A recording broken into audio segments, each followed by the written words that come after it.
Hey everybody, welcome to I guess this would be I don't know necessarily call it a video guide, but we'll just say this is the informative video about PTR 2.1 and the current state of what's happening in Diablo on the test servers, and also what's really happening with the seasonal ladder play that was introduced last Friday.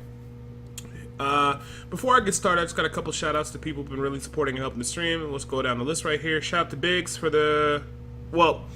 these are the people that had donated to the stream and been helping out a lot of subscribers and things of that nature. Big shout out to Biggs. Biggs, BIGGZ85 on the channel. He's always in the stream, always donating, always helping out. I'm one of my moderators. Shout out to Zillion OP 2 times. Thank you for your contribution, bro. Thank you so much, and hope you enjoyed the carry runs. Also, Azaric, 1430. Always inside the chat, good watcher of the stream and stuff like that. Thank you so much for your contribution. Shout out to Snowmail4. He wanted me to go buy a beer, so I bought a beer and treated myself. So major shout out to Snowmail4. Thank you so much, bro. I do appreciate that. Shout out to Bruiser, BRUZER. Asked me about questions about my thoughts on hardcore. I really don't do it. My friend says hardcore is the only way to go, but the greater risk, I'm thinking it will be a pain in the ass. Yeah, it kind of will be. Your thoughts on the hardcore season, thank you very much. I'm not going to be doing hardcore season, but then again, shout out to Bruiser. Shout out to Gucci for Life. Thank you for the donation, bro. I appreciate it. Shout out to Shogun1 for all your hard work. I've lurked for a while, but have enjoyed the guides on which to start there. Hey, I'm glad you enjoyed the guides, and I'm going to continue putting them out there. And also, shout out to Snelka Pedona. Letting you live. Yeah, you are letting me live because you guys are helping keeping the lights on. Also want to give a big shout out to Ryan Kimpachi because he donated me a wonderful Yeti mic. Let me see if I can get it here for the stream.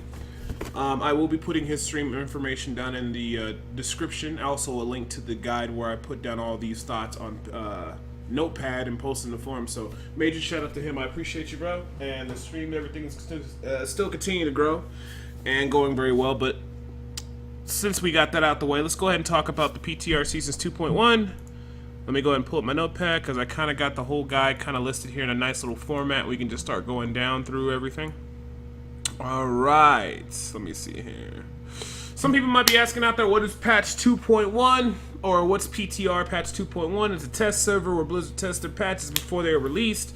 You can import your characters from the live servers over to the test round. Any items obtained while on the server do not carry over to the live servers. There's no separate servers for PTR. All players from North America, EU, and Asia servers all log in on the same server. We're going to be covering about the tiered rifts, ladder season, class balancing, legendary gems, and introduction of new seasonal legendaries. So, currently right now in the meta for the Greater Tier Rifts are a way they're going to be ranking us against other players. You climb the rift. As soon as you can't climb anymore and you die or you can't beat the timer out, it concludes your level, it ranks you, gives you fabulous prizes, and then you basically go back to climbing the rift again, starting from level 1 or whatever initial level you get placed at.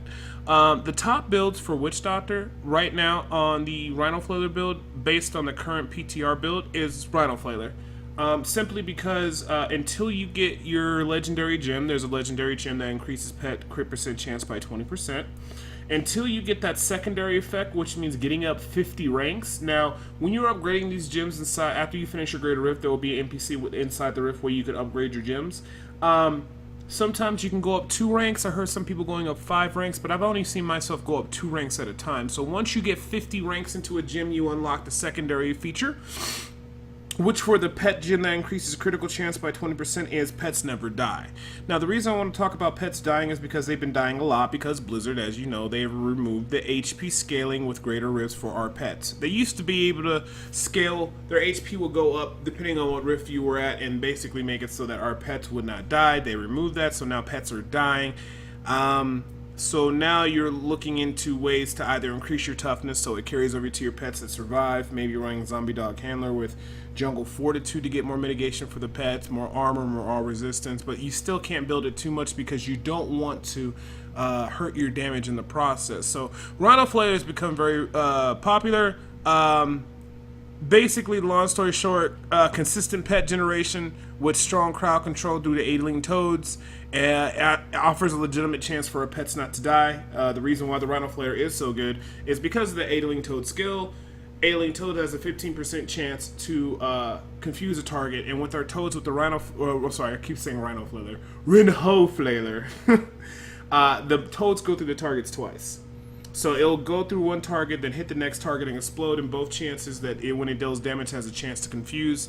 When enemies are confused, they're not attacking our pets. When enemies are not attacking our pets survive a lot longer. So it's no surprise that, at least for now, Rinho Flailer is the top in build for Witch Doctor, or at least in solo play. Due to his ability to crowd control targets, do good damage, produce fetishes that will do damage themselves, consistent pet generation, all that wonderful stuff for right now in the current iteration, at least until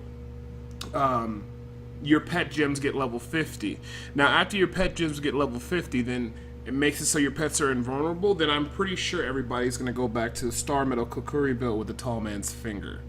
But as it currently stands right now, until you get that gem leveled up, I'm not saying Star Metal can't do good early on, but you will reach some levels where your fetishes will die, and if your fetishes die before they can reset the cooldown of the fetish army skill, it's gonna really hurt the run. So that's why a lot of people are switching over to the Rinho Flailer build, at least until they can get that pet gem to rank 50. Make it so pets are basically unkillable, and then you'll start seeing a lot more probably Star Metals coming back to the top end, being the top end build, because that's the one big problem with Star Metal right now, is just the pets are dying. Another set, of course, is Jade Set. Jade Set is also very strong because they don't really have to use pets, and I've seen some Jade Sets doing quite well. At least in seasonal ladder, Jade Set seems to be very strong early on in the mid game. Early game, I would say, is levels 1 to 19. Late, like mid game, is like 20 to 28, and then anything else beyond 28 is just late game. I've seen like a lot of Jade Sets doing very well in the seasonal PTR ladder. I've seen a lot of Rhino Flailer. Rhino Flailer is the #1 build. Let me go ahead and double check here. I can just go to leaderboards. I'm pretty confident. Public test. Yeah, there we go. The #1 build should be a Rinho Flailer.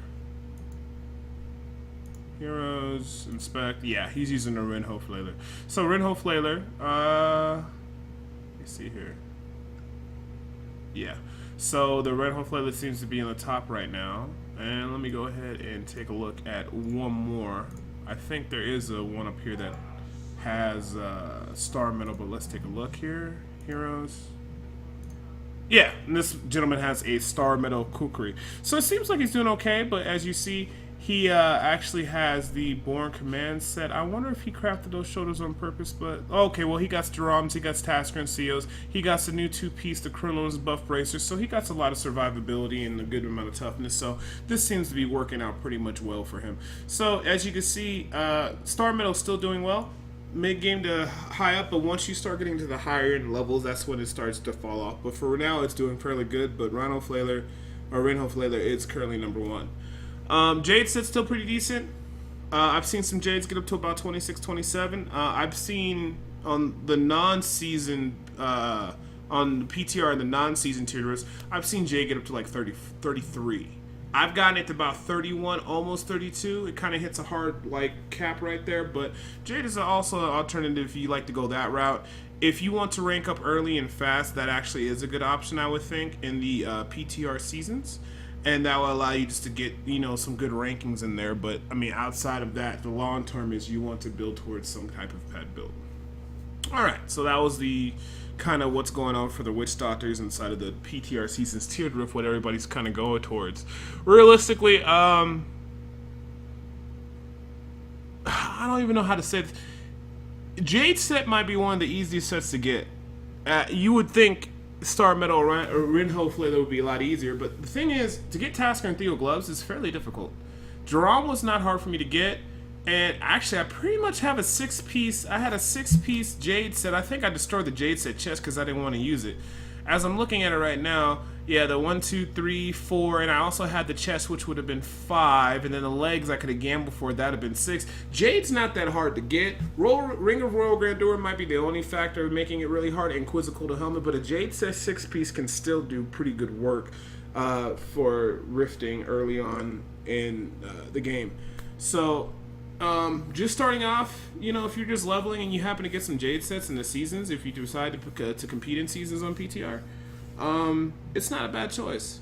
It's actually pretty solid. And if you happen just to get the items, you might as well just go with Jade set or whatever the strongest item sets you can go, because whatever the game drops for you, that dictates what kind of play you have to go against. Let me see here. If you guys are wondering what a season created character is, Seasons is a competitive ladder in which players are ranked against one another. All season characters start at level 1.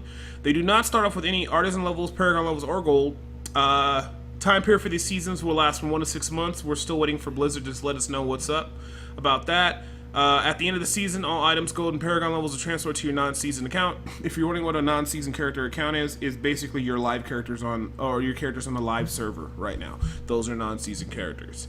As an extra incentive to play seasons, each season will provide season-only legendaries, and at the end of the season, those special legendaries will become available to non-season ladder play. So basically, every season is going to have special legendaries. Those legendaries will become available to the non-season characters or the live servers, or however you want to say it. At the end of the season, those legendaries will be made for all game modes, whether you're a season character or it's a non-season character. Alright, so last Friday, which was, let me see here, the 18th of July, about 2 o'clock in the afternoon, they go ahead and they released PTR and Seasons, the Seasons mode on the PTR. Leveling through 1 through 70. If you guys check the description with the link to the guide, I do have a link to 100 hours of a simulated ladder character with kind of the ideas of what I was trying to go for when leveling a Witch Doctor character, but I'm just going to give you the cold hard facts of what happened with the season, the first seasons on PTR test server of what happened. On the PTR, Adventure Mode was made available from the start at level 1, which is kind of weird because usually you're supposed to clear the story mode, and you finish story mode about 36 on normal, 43 on hard. And then after you finish the story mode, then the season's unlocked. However, on the PTRs, the adventure mode was actually unlocked starting at level 1, and I don't know if it's intended by Blizzard or it was a mistake or it was commonly expected. Everybody was thinking that you had to clear story mode before this opened, but we'll have to wait and see what Blizzard wants to do. They might want adventure mode to be unlocked from level 1. We'll have to wait and see. If we're assuming that playing the normal intended ways, bounties and rifts to level 70 is a surefire way to go. Normally you would clear out the story mode and then you would do bounties to level 70 and start doing rifts. That's usually how it goes. Or in the current iteration, let me see here, if you were to go, if adventure mode was unlocked, you would just do bounties until 70. I mean, that's just the quickest way. Unfortunately, they had one little bit of a exploit. Some people call it an exploit, some people don't. Some people say it was just in the game. I'm just telling you the facts of what happens. There's this one quest called let me see here. The Misers. The Miser's Will. PTR 2.1. I put a link inside of the guide, which links you to the whole Diablo Wikia about what the quest actually is. Long story short, it's a quest you go in. There's 3 resplendent chests, and if you open the correct one, you basically complete the quest. If you open the incorrect one, you spawn a monster with crazy affixes. So, what cause and effect did this have on the seasons? Players would set this quest to Torment level 6, go inside and open the correct chest. I forgot to put an "and" there. The correct chest completing the bounty. The player will receive an enormous amount of gold experience and a chance for legendaries. By using this exploit or practice, a player was able to reach from level 1 to 70 in about 1 to 2 hours. In about 1 to 70 in a 1 to 2 hour time frame. At 70, if the player continued to do so, they can actually keep repeating the following process to obtain insane amounts of experience for paragon levels and gold for crafting. So this kind of threw the whole season out of whack. I'm 100% sure Blizzard's going to take this out of the game unless they want the whole season to evolve around doing this one bounty, because the bounty allowed for insanely quick leveling. It provided a lot of gold and the chances to get legendaries, of course, and the ability to get to level 70 extremely quickly. So about 90% of the people use it, 95, which I guess is okay because it's PTR and we're just in there. I guess they're just trying to test things out and see what the new legendaries are. But I mean, that's just currently what's going on the PTR. If you want to rank competitively on PTR, you have to use misers. There's no other way around it. If you just want to test things and play normally, that's also fine too, so you can kind of see how things are really supposed to go normally. But I don't think this is actually going to remain inside the game, because a typical miser, like I heard from like level 1 to 8, you can go from level 1 to 8 doing that quest once at level 1 if you're starting in adventure mode, and then at higher levels like 66 to 68 you could do it in one run. But I doubt that. I think you might have to do a couple more runs to get that. But overall, I hope they remove it. It's not good for the server because people keep escaping out of adventure mode, logging into adventure mode into the game, seeing if the quest spawn. If the quest doesn't spawn, they leave, reset, and do it again, and that kind of slows down the servers. At some points, you were getting 5 to 8 to 10 to 15-minute waits because so many people were doing it. So, and then after the person hit level 70, they will continue to do it so they can keep getting gold and keep getting good Paragon levels. Because realistically, you're supposed to hit Paragon levels. You hit Paragon level 100 around 50. I think about 50 hours game time, 40 to 50, maybe like 110, 120. You had some players hitting like 200 at like hour 25, or some people I saw 150. So that kind of didn't help either. So I mean that's pretty much how the exploit would go. They would set it on Torment 6, go inside the bounty. If the bounty was there, they go inside there, the bounty, warp there, open up the chest, complete the bounty, reset, do it again, and then you just do it until you get so much gold and so many items and so much stuff that it just puts you ahead, or it puts you up there. It allows you to get to certain levels and certain experience and Paragon levels faster than you normally could by playing the game in the way that Blizzard intended it. Basically, if you're wondering, in-game play time from 1 to 70, clearing story mode, then using adventure mode until level 70 is usually about, if you have it on normal, about 12 to 14 hours estimate of in-game time. Hard mode's about 10 to 12. It could be a little bit faster depending on if you have a good group or what have you not. Clearing only in adventure mode until level 70 is actually a lot quicker. I've noticed on this iteration, that's what I did. 11 to 12 hours on normal. Hard is about 9 to 10. And then, of course, using the Miser's Will set on T6 Bounty Quest to 70, you get on Torment level 6, you can get to 1 to 2. It's 1 to 2 hours to get to level 70. So that's currently what's going on with how people are leveling. Some people are still leveling normally. Some people are using Misers. It just depends on what the player wants to do.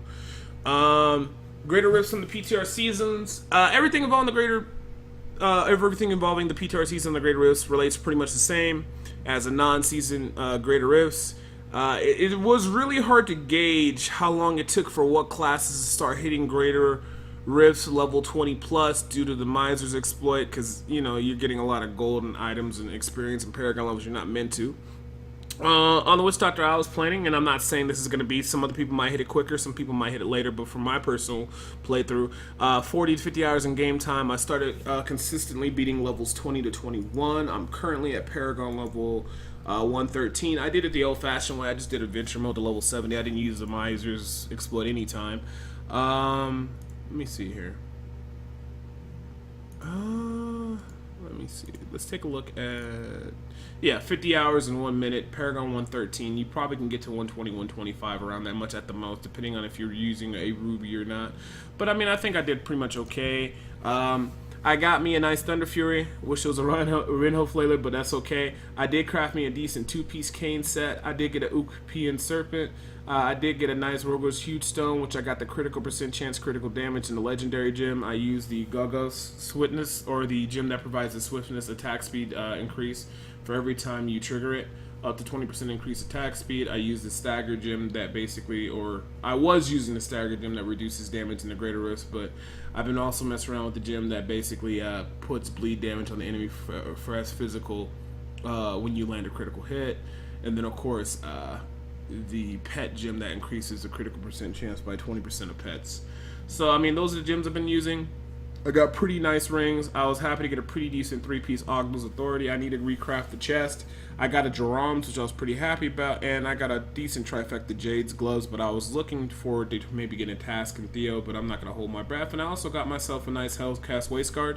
One thing I will do different next time in the next season's iteration, I want to save all my crafting mats. I want to go for a 3-piece Ogdal's Authority, or basically 3-piece Octo's Authority, 2-piece Canes. I want to try to just do bounties so I can get that Roll Ring of Grandeur. Because if I had the Roll Ring of Grandeur, then I could run the Shoulders of Octo's Authority, also the chest, 2-piece Canes, and I could also run the new seasonal legendary for the bracers and the belt. I'll talk about that in a moment.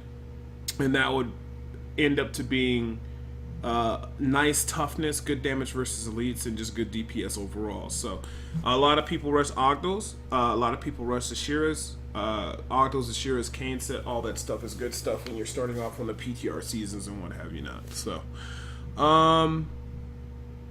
yeah, about 40 to 50 hours in, I was able to consistently do floors 20, 21. Anything beyond that is a roll of the die. How lucky I am and whatnot. Now, if you use Misers, I would estimate around 50 hours of just straight Misers play and just basically doing that quest over and over again and using your gems and crafting stuff. I've seen people get up to 428 because of the gear they acquired in 27.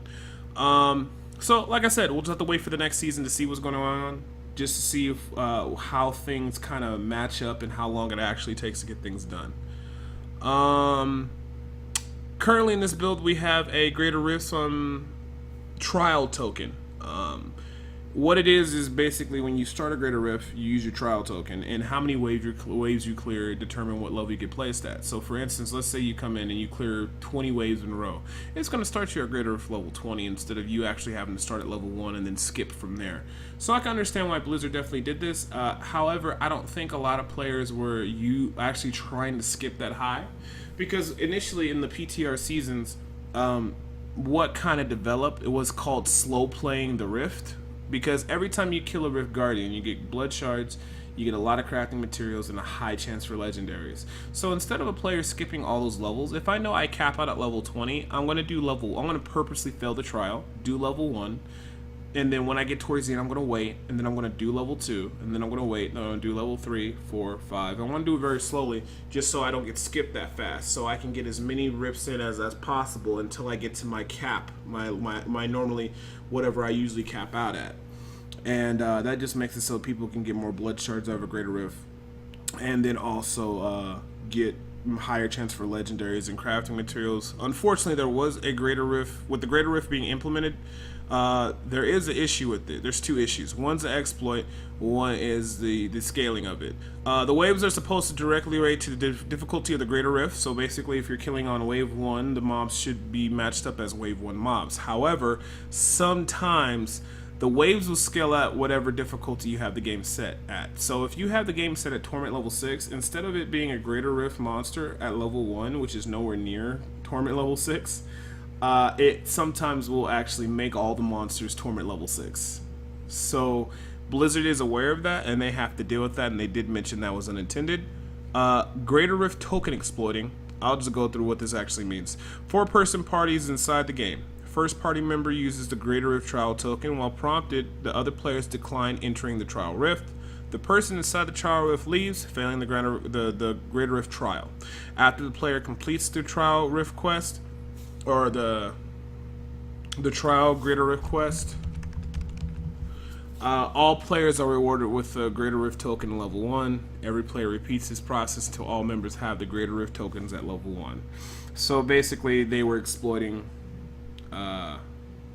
the Greater Rift token, the trial token mechanic, so they can get 4 tokens for the price of 1. So if you get 4 tokens for the price of 1 and you slow play up the rifts, you could do multiple Greater Rift runs and get a crap ton of legendaries, because Greater Rifts were never meant to be run back to back to back to back to back like that, because they do provide substantial loot rewards and stuff like that. Plus, you know, you can automatically I heard some people got some of their gems like the level 50 by doing this, because they just kept getting more and more rift shards instead of actually, because you're supposed to farm a regular rift in order to have the chance to get a Greater Rift shard, because it's not intended for you to get that many early on. Greater rifts, like if you do tournament level 1, if you do some rifts, you might get a greater rift token 2 out of 10 times, maybe 1 out of 10 times. And then of course the higher the difficulty level at T6, you get pretty much a guaranteed greater rift token for the most part. But I'm sure Blizzard's gonna fix that, but I'm just letting you guys know what people have been doing on the PTR. About class balancing, they added the fetish icons for the fetish army and the fetish sycophants. They're both separate. And also they fixed the issue where fetish army was overriding the fetishes from the fetish sycophants. So now if you have 15 fetish sycophants out beforehand, if you would have cast fetish army, all the pets would have died and then they would have replaced with the fetish army. That no longer happens, so that's fantastic. That means you can go ahead and start using Zunis with the fetish sycophants now. That actually does work. It works out pretty decent in the early levels of greater rifts, and I'm pretty sure it will be pretty decent when you get the gem that makes it so your fetishes don't die. And then you can have up to 23 fetishes out. You can have 8 from Legion of Dagger, 15 generated, 23 fetishes altogether. Raffle Protector did get a nerf. They didn't call it a nerf, they just said it was bugged, but I mean, it's a nerf. I mean, they said the attack speed increased damage bonus it was getting was way too high. So basically what happened is, long story short, let's say your Gargantuan was doing like 150 million to 200 million before, Raffle Protector's down to about 50 million, 50 to 60 million. So I'd imagine when you got a zombie dog that's hitting for 90 million, the Gargantuan dog, I don't think a lot of people are going to still keep playing Raffle Protector. I think it's still a solid choice, but I think people might start using the other runes, or just simply what I've noticed is people started dropping Raffle Protector and running, if they're running Grave Injustice, they'll run the fetish army, because at least now, since the fetishes don't override each other, I mean, you can instantly get 8 fetishes in the battle, and all those fetishes do a lot more damage. Even though they only last for 20 seconds, it's still a lot longer than Raffle Protector lasting for 15 seconds. So you might start seeing people starting to slowly switch to fetish army instead of using the Raffle Protector. And if they're not even using the Gargantuan and their dogs are just there to absorb damage for the Ukapun Serpent, they might even just start to drop it Midnight Feast altogether and run something different. So that's currently what's going on with that. So don't be surprised, Raffle Protector is getting a nerf and he is going to be toned down horrendously. You will have icons for the fetishes so you can see what's going on, and of course we said that they did fix the fetish bug, so that's fantastic. Let me see here. And of course, you know, a lot of different odds and ends spells. Like I know they made the fetish army ability that when they actually we could take a look at it right now. They changed a couple of skills, like the fetish army for fetish ambush. Now it's cold property, kind of making it a little bit closer a reality of actually running a cold pet build. So that's something to look into. There are a lot of little skills and stuff have been changed. Again, if you look inside the guide that I have, I linked the PTR patch notes so you can kind of look through everything. Let's see if there's anything else here. Legendary gems, I mean, everything's pretty much the same. All the Witch Doctors using pet builds are going to be using the pet gem that makes it so, what's it called? Let me see here. Enforcer, increase a critical percent chance of the pets by 20%. Every level gives, I do believe, a 0.5% or 1%, or they basically said it's going to cap at 40%. And then as a secondary, as you get the ranks to level 50, your pets are unkillable. That's going to be a mandatory pet gem. Once you get your pets to be unkillable, then you can really start opening up and playing a lot of different builds and not have to worry about the Rinho Flaler anymore, because, you know, your pets are going to be able to stay alive. Simplicity strength, increase the damage of primary skills by 25%. This is down from 50. I wasn't really using that much anyway. I'm assuming if it's 1% gain for 50 levels, you end up maxing it at 75%, and then of course the secondary effect, primary skills heal you for 2% maximum health on hit. That's not too bad actually. But I mean, in all honesty, no one's gonna upgrade that gem over your Enforcer gem, because your Enforcer gem comes first because you want your pets indestructible, so it would be a while before you actually saw the secondary effect. Good Swiftness, really strong, really good Rhino Flaler build. Of course, that's the one where you have a 50% chance on hit to increase attack speed by 2%. Stacks up to 10%, stacks up to 10 times for 20% attack speed increase. I mean, and then plus the secondary also gain 2% cooldown reduction per stack. That's the king of, that's really good on Rhino Flaler. And it's really solid because, I mean, the more toads you throw out, the more alien toads you throw out, the more damage you do, the more confusion you do, and the more you lock down the monsters, and the more fetishes you proc. So, go swiftness is real strong. I would say run that on your ring, especially if you're running Rhino Flaler, because then you can drop your attack speed. Because with the 20% attack speed increase, usually rings on your rings and your amulet, you get 7% for each, so that's 21% attack speed. So what you actually can do is you can drop your attack speed on both your rings and your necklace, get a socket, and have critical percent chance and critical damage on all 3 items, and then just simply put the go of swiftness, and at the 10 stacks, you'll get 20% increased attack speed. Will make up for all that attack speed that you lost for socking it out your gems. That's, of course, if you're using the Rinho Flaler build, or if you're using any type of fetish generation build, I strongly recommend it. Moraine, Teardrop of the Star Reaver, 50% chance to smite enemies for 1,000% weapon damage is holy. It's okay, it's good for early game and if you're adding for extra damage, but it really is kind of lackluster because they did nerf the proc rate, because before it was procking like all the time. But, I mean, that makes sense. Moratorium, 30% of all damage is taken instead staggered and dealt you. 30% of all damage is taken instead staggered and dealt to you over 3 seconds. Very strong choice, but early on in the early game, I don't see players using it until they start reaching their max rift potential. So you can have a little bit more survivability, or survivability is an issue, but it's very solid. And of course, you can level that gem up to absorb more damage. So I think that gem might be one of the best in-slot gems in combination with the pet one. Some people use it, some people don't, but I really think once you get the Moratorium upgraded to a high level, it's pretty nice. And then the secondary is 10% chance on kill to clear all staggered damage, which means you clear all that incoming damage that would have that coming into you, which is really strong. So I expect to see this being level up maybe as a secondary gem after you upgrade your pets to make them indestructible, but right off the bat, I don't know. I kind of play around with it. I'm pretty much playing between Moratorium and also Wreath of Lightning, which I'll get into a second. Bane of Trapped, used by a lot of other Jade builds, increased damage dealt against enemies who affects their control and pairing effects, and it could be anything that's just like, it could be like ailing toads. You can use it with Rinho Flayer if you want. You could be Horrify. It could be so many different skills. And what it does is it increases the damage to those enemies by 20%. And then secondary, the aura reduces the movement speed of enemies within 15 yards by 30%. So basically, what eventually happens, it makes any enemy around you take 20% additional damage. Used a lot in Jade sets and with some pet builds. Solid good gem choice. Works really well with Horrify or Hozrap with the Locust Swarm combo. Next one, Bane of the Powerful, another one I've seen a lot of players using. Gain 30% increased attacks or increased damage after killing an elite pack for 20 seconds. Secondary effect increases damage versus elites by 20%. I honestly think Bane of Powerful, the pet's critical chance increase by 20% with also making them unkillable, and maybe staggered might be the strongest 3-piece combo with the Star Metal. Just because Bane of Powerful is real good. The secondary effect increases damage to elites by 20%, which is huge. It's like having another Saj.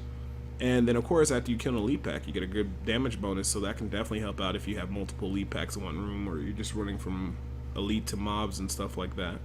So that's something to look out for. Wreath of Lightning, one that I'm using right now. Every time you have a chance, you basically make like a little mini conduit dealing 500% weapon damage. It might do well if you upgrade it for higher tier levels, but the problem is that from what I'm reading, it doesn't scale with increased lightning damage. So if it did, it'd be different, but for now, I would just say it's pretty good early on. If you upgrade it, it might turn out to be pretty decent at high level, but you're not going to upgrade that gem over your Enforcer gem because you want to get that pets are unkillable right away. And that's it. That's pretty much it for the legendary gems. For the new seasonal legendaries, you got Crim's Buff Belt, grants a 25% movement speed bonus. Taking damage causes loses effect for 5 seconds. 2 pieces, 500 vitality. The Bracers grants immunity to knockback and stun effect. I think that's a really strong combination early on. I'm personally, the next time the 6 seasons come up, what I'm going to do is I am going to run the Bracer and Belt combo for Crim's Buff. Bracers in the belt. I'm gonna run that 2-piece there. I'm gonna run a 2-piece Ogdos, 2-piece Kane, and then run